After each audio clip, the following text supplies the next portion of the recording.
So we take up Lord Byron's Childe Harold's Pilgrimage, Canto 3, of which you have verses 35 to 45 in your syllabus. Among the romantics, Byron is an aristocratic character, and he was extremely handsome. Women would swoon over him, and he was also by nature prone to having many relationships. Therefore, it is no wonder that he would have problem with his wife. So his wife left him with their young daughter, Ada. And in Canto 3, Byron makes her his muse for this verse, for this canto. Now, Childe Harold's Pilgrimage is a narrative poem in 4 cantos, of which the first 2 cantos were published earlier, and once they were published, Byron found himself overnight famous, as he himself said. And then he wrote the 3rd canto and the 4th canto. Now, Childe Harold is a character who is the hero of the poem, but who actually mirrors Byron's own adventures. So after the first 2 cantos, these poems were so popular, all the critics and friends, they recognized Byron in Childe Harold, and they refused to accept that these adventures and these expressions, emotions, these are not of Byron but of a fictional character. So from 3rd canto onwards, Byron felt helpless, and he kind of did away with the pretense because nobody was ready to accept it. So we see the reference to Childe Harold very minimal in the last 2 cantos. Child is a word in medieval literature. It is used to refer to a young knight, a young gentleman who would be a knight, a candidate for knighthood, was called a child, with an E after child. So Childe Harold means Harold is a young gentleman preparing to be a knight. And Byron, because of the circumstances at home, felt compelled to leave England, and he travelled through Europe and Asia Minor, Turkey. He espoused the cause of the freedom of Greece from Turkey, and he could never come back to England.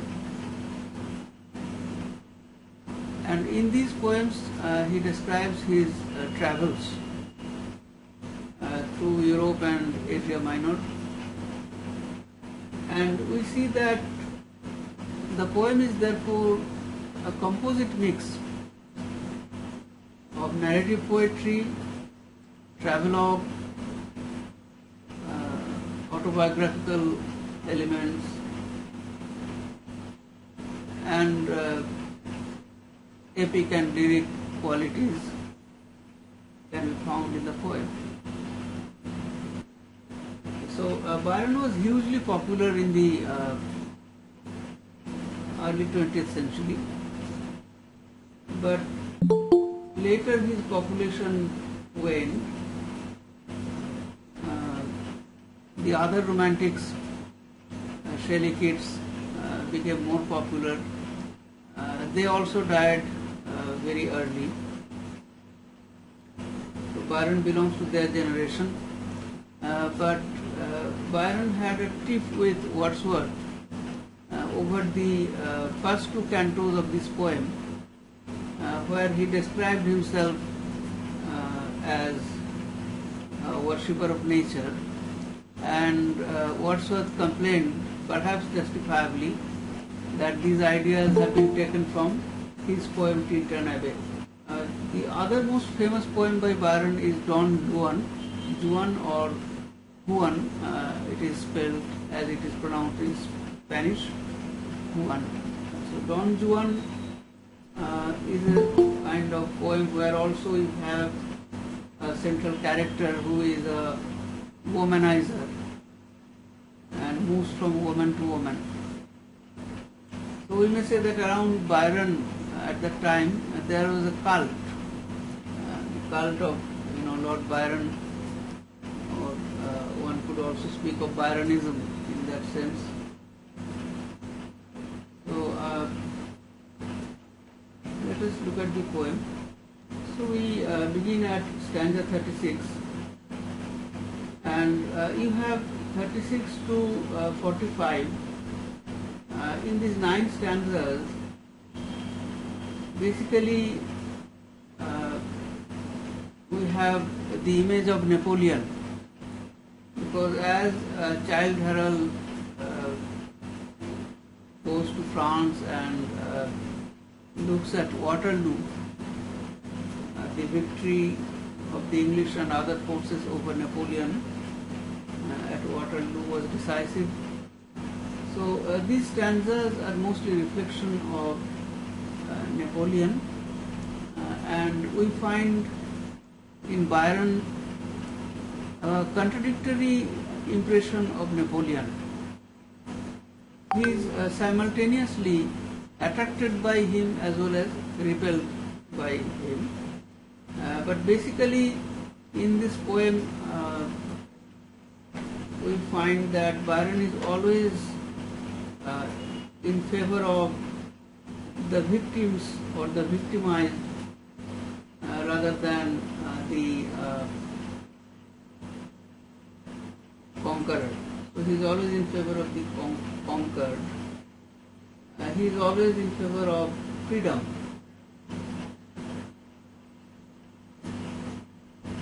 I am reading from this statement by Nasrullah Mambrol on analysis of Byron's Childe Harold pilgrimage, which I sent you yesterday. The question always to keep in mind about Childe Harold is why Byron would write a combination of travelogue, political tract, autobiography, lamentation and paean to nature as a poem, and why such a poem should be so spectacularly popular. These are the basic questions of Romanticism. Now you can imagine that even though it is a travelogue, but it is the travels of one individual, Childe Harold, and this one individual is Byron in disguise.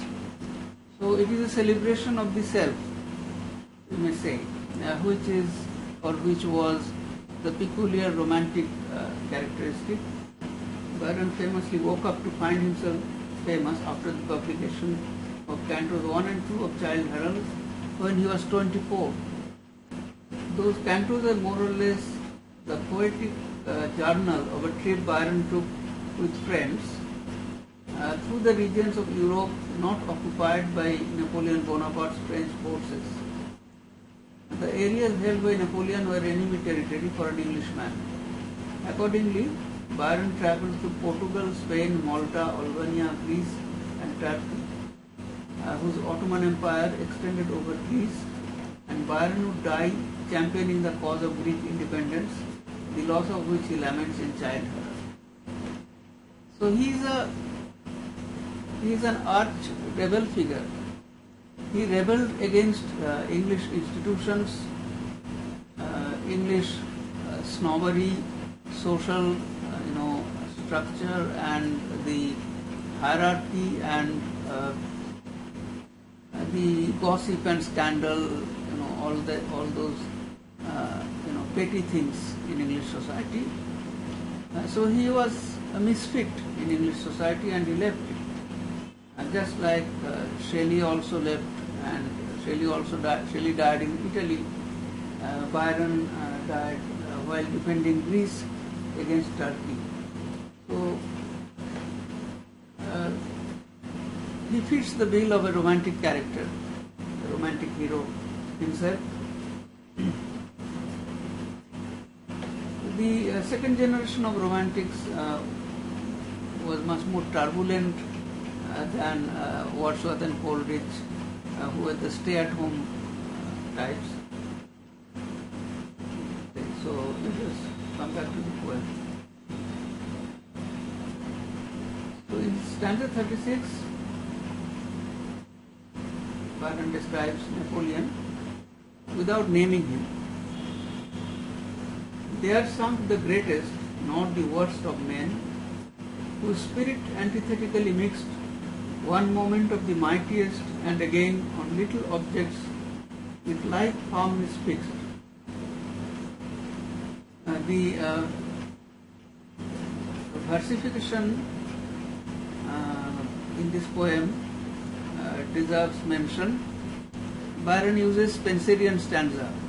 Spenserian stanza, which means 8 lines of iambic pentameter, and the last line is hexameter, longer than the previous lines. And the rhyme pattern is AB, BC, AB, BC, CC. No, AB, AB, BC, BC, C. There sunk the greatest, not the worst of men, whose spirit antithetically mixed, one moment of the mightiest, and again on little objects with like firmness fixed. So the character of Napoleon is presented here as in itself contradictory, a man who was the greatest of men, as well as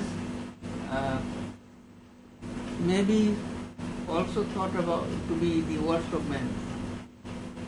And not the worst of men means that he might also be contemplated as the worst of men. It is not strictly a negative. So the character of Napoleon is contradictory, whose spirit is antithetically mixed, which means that there are contradictions in him. He has, at one moment he has his eyes fixed on mighty things or great things, and at other moment on trivial things, little objects. So this is not exactly a praise. This is rather dispraise. We will say this points out the antithetical quality in Napoleon. Extreme in all things, hadst thou been betwixt, thy throne had still been thine or never been. So Napoleon was extreme in all things, but the poet says that if you were in between, if you were an average person, then either you might have succeeded in retaining your empire, or you might have never had your empire. So being average does not mean necessarily that one can succeed greatness, or one can succeed in great things. So if you were between, hadst thou been betwixt, thy throne had still been thine. That is, you could have retained your empire, because you were too great, so you were forcefully overcome by a great number of forces. Or never be. You could never have been an empire at all. So when Napoleon declared himself emperor, then all the European forces, they considered it to be a danger, uh, and then they joined forces, and the British were foremost, leading the war against Napoleon and defeating him. For daring made thy rise as fall, thou seekest even now to reassume the imperial gain and shake again the world the thunder of the sea. So in these lines we see also a fascination with Napoleon. A person who can be subdued with great difficulty. So he is now no longer the emperor, but he is planning to reassume the empire, and the thunderer of the scene suggests the great power that Napoleon had in shaking the European world. Conqueror and captive of the earth art thou, she trembles at thee still, and thy wild name was never more rooted in men's minds than now, that thou art nothing save the jest of fame, who would be once thy vassal and became the flatterer of thy fierceness, till thou wert a god unto thyself. So simultaneously you are a conqueror and a captive of the earth. So the earth is afraid of you and your wild name. So in this use of the word wild, we find this innate romanticism of the poet. A man like Napoleon was very shrewd. He was not at all wild. So wild suggests somebody who does things in an unplanned manner. So the earth is afraid of you, and your name was never more rooted in men's minds than now, that thou art nothing. So now that you have lost your real power, your political power, but your fame has spread to everybody like never before. Brute here means noise. So your name has been noisily circulated among people, and it has a great effect on you, on people. That thou art nothing save the jest of fame. So fame once wooed you, courted you, and was thy vassal and flatterer. So Byron here is thinking of fame in the manner of the Renaissance poets who often described fame as a goddess, a pagan goddess who was whimsical. So when you were very powerful, then fame was thy flatterer, was your flatterer, till thou wert a god unto thyself. Not less the same to the astounded kingdoms all inert, who deemed thee for a time whatever thou didst assert. So for a period, for some time, you were all powerful, and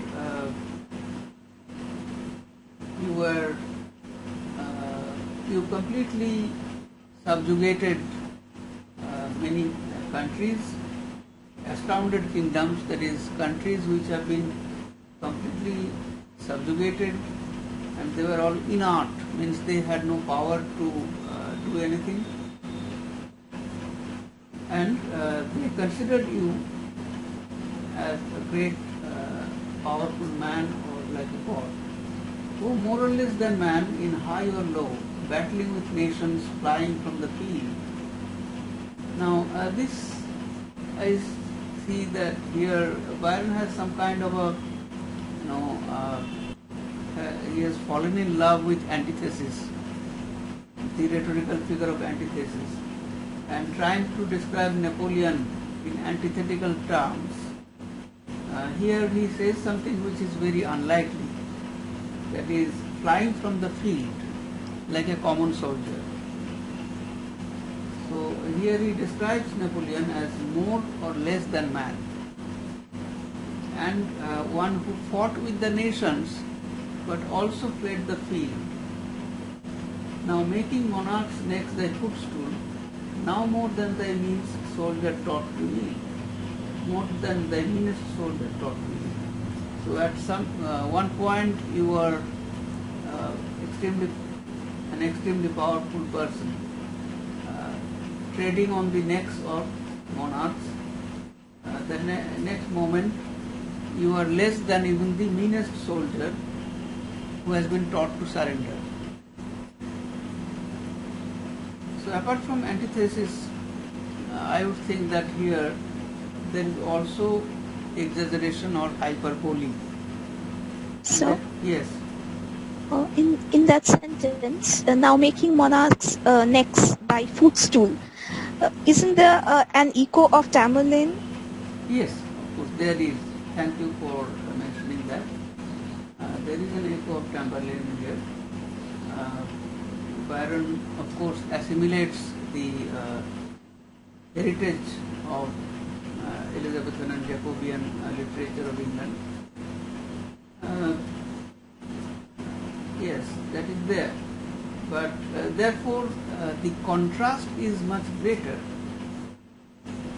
So, the image of Tamerlane in our minds is so bloated. We cannot think of Tamerlane ever surrendering to anybody. Therefore, the later part of the verse, where it is also said to be less than the meanest soldier, so that is an exaggeration or hyperbole, I would say. An empire thou couldst crush, command, reveal, but govern not thy prettiest passion, nor, however deeply in men's spirits skilled, look through thine own, nor carve the lust of war, nor learn that tempted fate will lead the loftiest star. So, these last quatrain suggests the problems faced by individuals who are very assertive. So Napoleon could crush an empire, command or rebuild an empire, but he could not govern his own passions. However deeply men's spirits skilled, that is, he commanded a great number of men. Therefore, obviously, he had a lot of skill in leading men or governing them. So he knew about men's spirits. Spirits here means minds. But he could not look through his own mind, nor carve his lust of war. So here Napoleon is depicted as a warmongering hero, lust of war, and that is something which damns him spiritually, but makes him like a great pagan hero, as you said, the image of Tamerlane or Genghis Khan, lust of war can be seen in people, heroes in history who have built great empires. But why does the question of curbing this lust arise? So that can arise only from a Christian point of view. Therefore, Napoleon is looked upon here more a kind of a pagan person who cannot curb his lust, not learn that tempted fate will lead the loftiest star. This is an interesting, I suppose it is some kind of a transfer of sense. Tempted fate, fate usually is a tempter. So fate tempts a person, but fate is always whimsical and would leave the loftiest star. So Napoleon did not know that however he might succeed, his fate might consider otherwise and leave him in the lurch.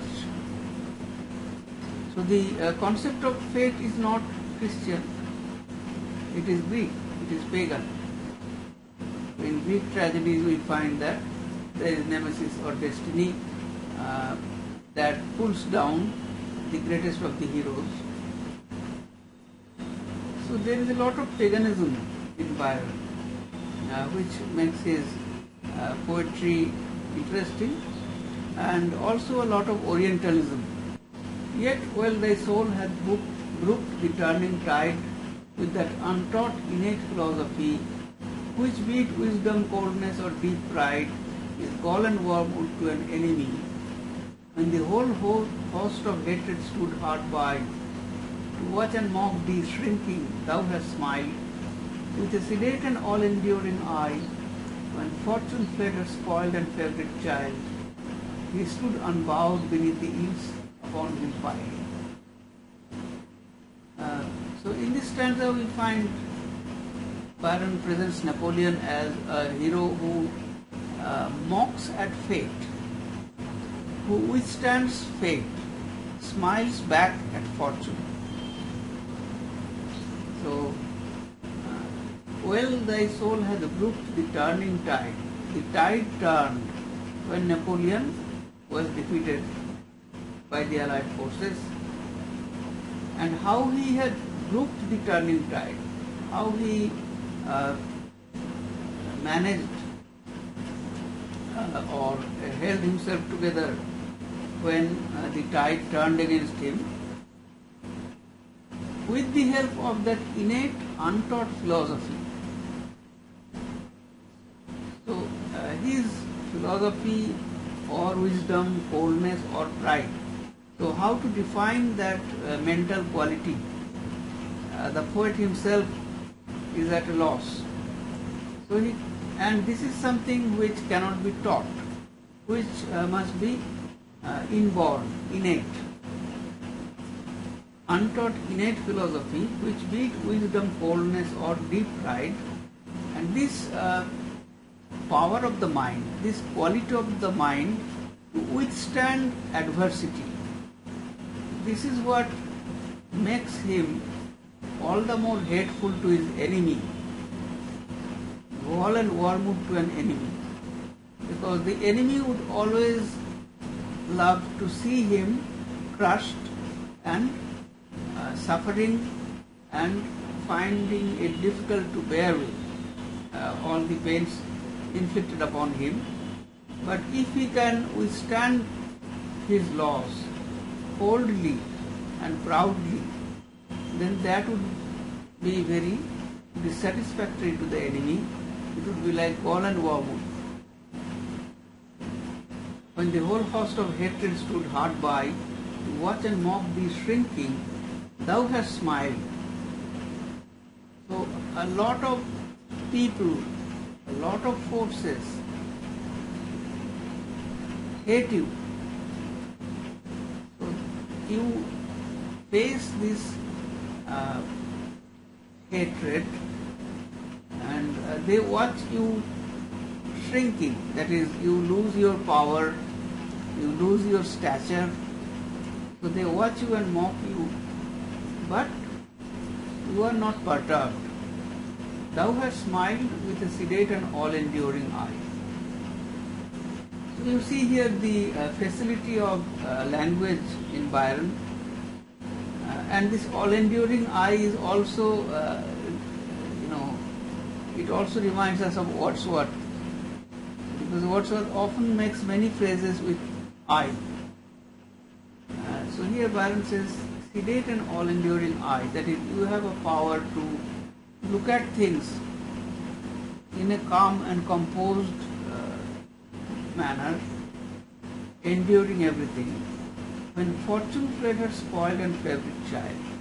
So Napoleon was the favorite child of Fortune. And this Fortune is a favorite word with the Elizabethan and Jacobean writers. Fortune is described as fickle. So in the Renaissance, Fortune was described as a woman, a fickle woman. And Machiavelli speaks of Fortune, fickle Fortune, that she should be held by the hair and compelled to obey. So Fortune fled her spoilt child, that is Napoleon. He stood unbowed beneath the ills upon him piled. So in spite of all the evil things which happened to him, he is not bowed, or he is not crushed under those ills. So here Byron presents the heroic quality of Napoleon, and which, even though he politically rejects the figure of a tyrant or an emperor, but poetically he seems to praise this great hero, or the stature of Napoleon as a hero who could stoically withstand all the evil things that happened to him. Sager in thy fortunes, for in them ambition skilled thee on too far to show that just habitual scorn which could contemn men and their thoughts. It was wise to feel, not so to wear it ever on thy lip and brow, and spurn the instruments thou wert to use, till they were turned unto thine overthrow. It is but a worthless world to win or lose, so hath it proved to thee, and all such lot to choose. Sager than in thy fortunes. So, in your fortune, you have failed. You have been defeated. But you are wiser than what your fortune suggests. For in them ambition still thee on too far. In them means in your fortunes. So whatever you confronted, whatever you faced, whatever you struggled against, and that further increased your ambition and steeled your resolve, and you could show your habitual scorn. So this arrogance, pride, scorn, that is the quality of a tyrant, of an emperor, of a powerful man, which would condemn men and their thoughts. That is, this scorn condemns men and their thoughts, because such a hero would consider other men to be infantile, powerless, useless, so would scorn them. It was wise to feel, not so to wear it ever on the lip and brow. A very interesting formulation, that it was perhaps wise to be scornful at your enemies, but you should not have worn it on your lip and brows, that is, on your features, on your face. It should not be red, it should not be apparent, transparent, because then men would hate you more. It was wise to feel, not so to wear it ever on the lip and brow. So if you look at Napoleon's face, you would always see this scornful attitude, and spurn the instruments thou wert to use, till they were turned into thine overthrow. So here probably is a reference to his instruments of power, instruments of violence, which he used. Those instruments were turned against him for his overthrow. So, in such a scenario, what should be the attitude, or what attitude does the poet find in Napoleon? It is but a worthless world to win or lose, so hath it proved to thee, and all such lot to choose. It is useless to attempt to win or lose such a world. The world appears to be much inferior to you, and therefore you develop a scornful attitude to the world, and when you win it, then you lose it again, and it has proved useless to you, and all such lot who choose. So everybody who chooses to be a conqueror of the world, this is the lot, this is the fortune of all these ambitious people, that they ultimately lose it and suffer the consequences. If like a tower upon a headland rock, thou hadst been made to stand or fall alone, such scorn of man had helped to brave the shock, but men's thoughts were the steps which paved thy throne. Their admiration thy best weapon shown. The part of Philip's son was thine, not then, unless aside thy purple had been thrown, the stern Diogenes to mock at men. For sceptred cynics, paths were far too wide attend. So here you have a note by Byron himself. Philip's son is of course Alexander the Great. He is reported to have said that if he had not been a king, he would like to have been a philosopher like Diogenes, the founder of the Cynic school. Diogenes is said to have replied that if he had not been a philosopher, he would have liked to have been a king like Alexander.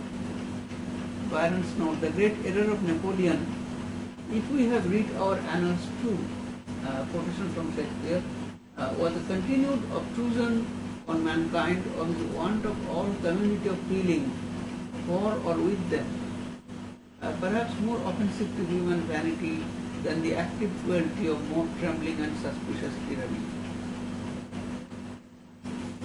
So in this note Byron says that Napoleon had very little community feeling for men. So more than his tyranny, direct cruelty, it is his lack of empathy for men which made him very distant from others. So,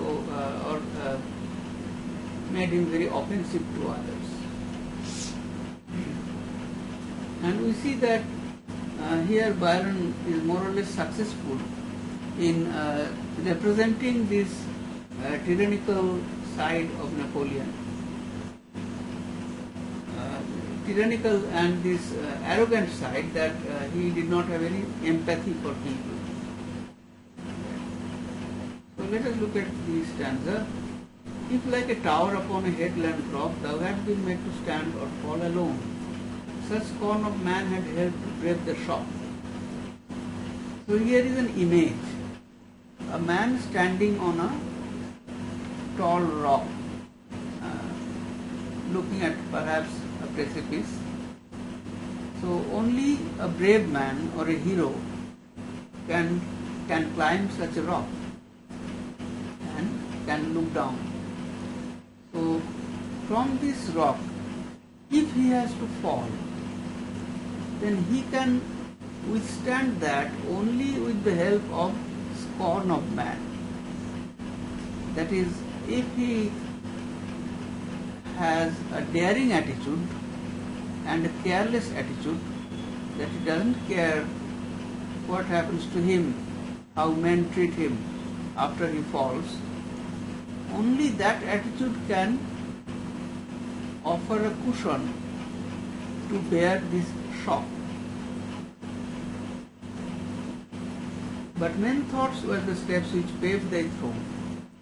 So the climb to this vantage position, the position of leadership, this climb has been made possible by the thoughts of people. So people who bowed to him, people who surrendered to him, people who admired him. So it is their thoughts which were the steps that paved the way to his throne. Their admiration thy best weapon shown. So a great man is admired by people, which means that people are stunned by the powers of a great man. The part of Philip's son was thine. That is, you played the role of Alexander the Great, the king of Macedon, who established that great empire. Not then, unless aside the purple had been thrown, like stern Diogenes to mock at men. So what was Napoleon's role? It was the role of Alexander the Great, that is, in establishing an empire, not perhaps then the role of Diogenes the philosopher, who also mocked at men. So an allusion to his cynical philosophy. Diogenes the philosopher was a cynic philosopher who mocked at men. So you could have equally played the role of Diogenes if you threw away your royalty. Purple, the purple dress is the symbol of royalty. So if you had given up your kingship or emperorship and became a philosopher, then you would have been like Diogenes.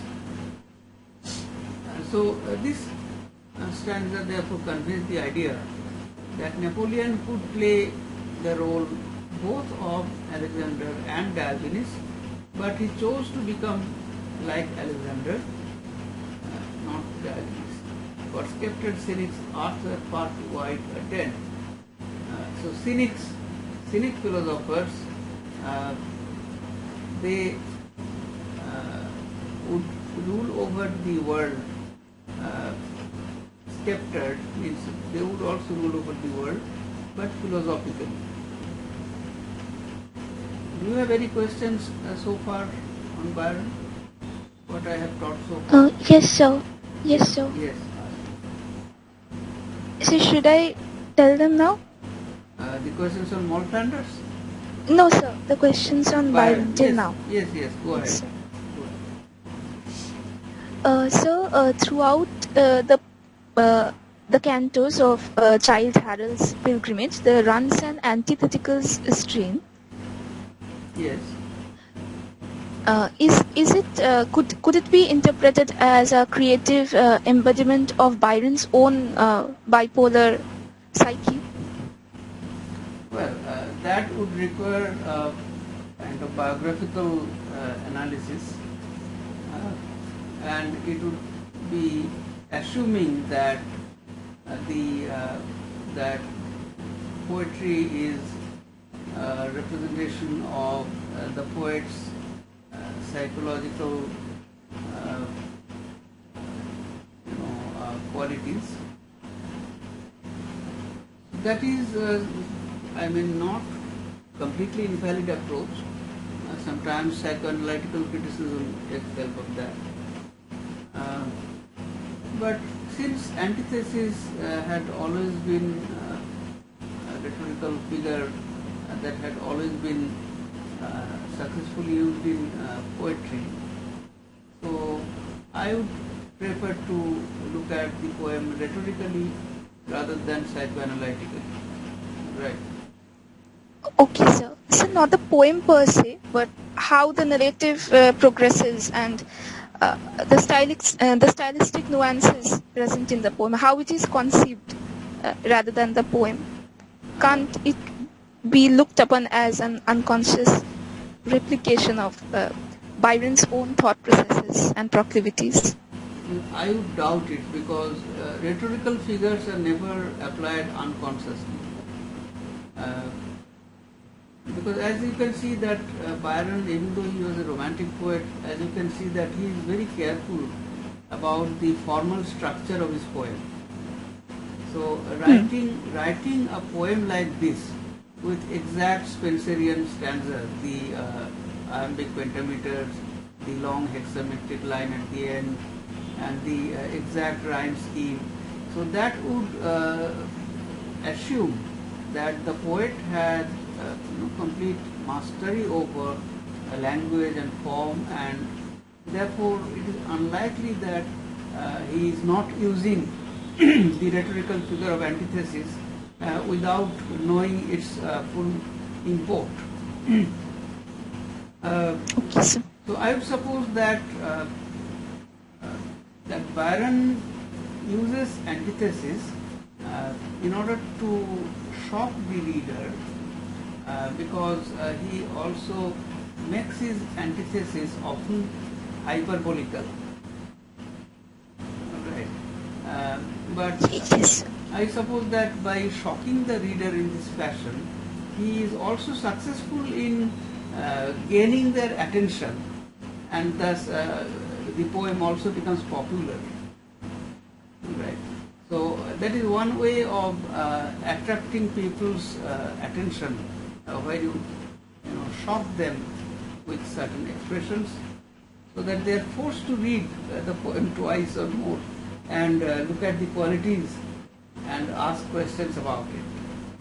But yes, your point of view may also have some merit, but I cannot comment on that because I do not know much about Byron or Byron's life.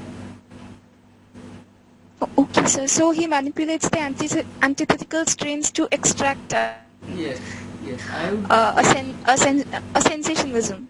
Yes, sensational. I do not know. Sensational is a term which is often used pejoratively.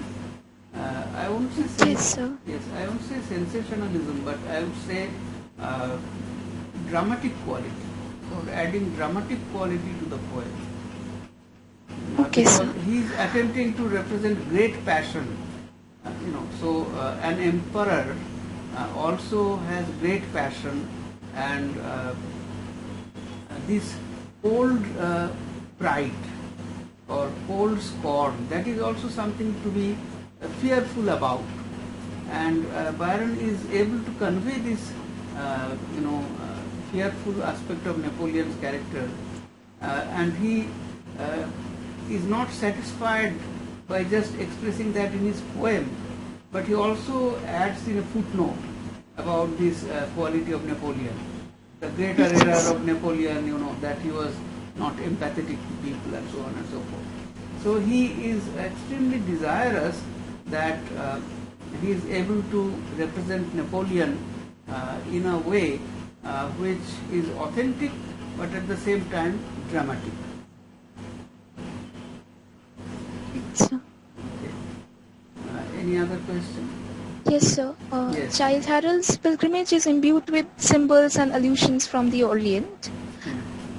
Wasn't this fascination with the Orient a common characteristics in the likes of Byron, Shelley and Coleridge? Is it an implicit consequence of the West's colonial endeavors which would attain its acme at the Victorian age? Yes, of course. So you only have to read Edward Said's Orientalism to know about how the colonial masters of the European nations, they created a fictitious Orient, or the image of image of the Orient as an other of the Western people or the Western nations. So As an other. As an exoticized other. Yes, exoticized other, as an exotic people, exotic nations, exotic locales, and the nearest nations to the West, which represented a threat, was Turkey and other nations. So the Turks during the Crusades, they represented the Saracens, the religions confronting the Christians and Islam. So essentially the figure of the Turk was created as an other in the Western psyche, but also say Tamerlane or Genghis Khan. So these characters who were threat to the West, to the Western empires, Roman empires, and so on. So these characters, Christian empires. So these characters were all Islamic by the curve of history. Yes, sir.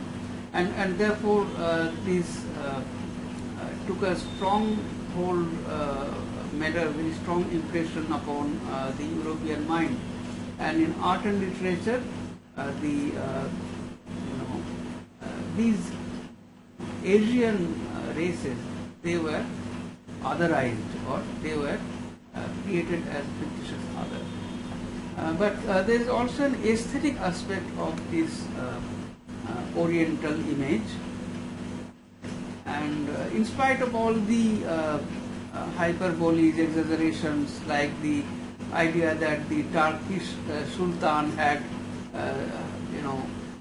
hundreds of wives in his harem, and therefore was extremely sexually promiscuous, and so on and so forth. Much of these were exaggerations, because it is true that in the harem of the Sultan there would be many wives or concubines, but that does not necessarily mean that the Sultan had sexual encounters with all of them. He had with only a handful or very few of them he had a sexual relationship. Therefore, the Western people, the writers who created this image of the other among these nations, they exaggerated certain facts by which the other nations were represented as evil, because sexual promiscuity was evil in the minds of the Christians, or cruelty. So the cruelty of the Turks was also exaggerated by the reports of the travelers who came either as ambassadors or otherwise European travelers who came to these nations, Asian nations or countries. So yes, you can say that that the image of the Orient, as far as Byron uses, that he is merely following that Oriental conception, which is the legacy of colonialism. Yes, you can say that. Any other question? Yes, sir. Sir, this might sound a little far-fetched, but stanza 44, this stanza seems to be imbued with curiously Shakespearean imagery. I mean, it bears a resonance. It contains the flickering flame of Macbeth and the storm of King Lear. But I have not yet taught it. Oh. Yes. Yes. So I stopped at stanza Oh, okay, okay. So, 41. Okay. So we will take these three stanzas, four stanzas in the next class, and we will discuss questions.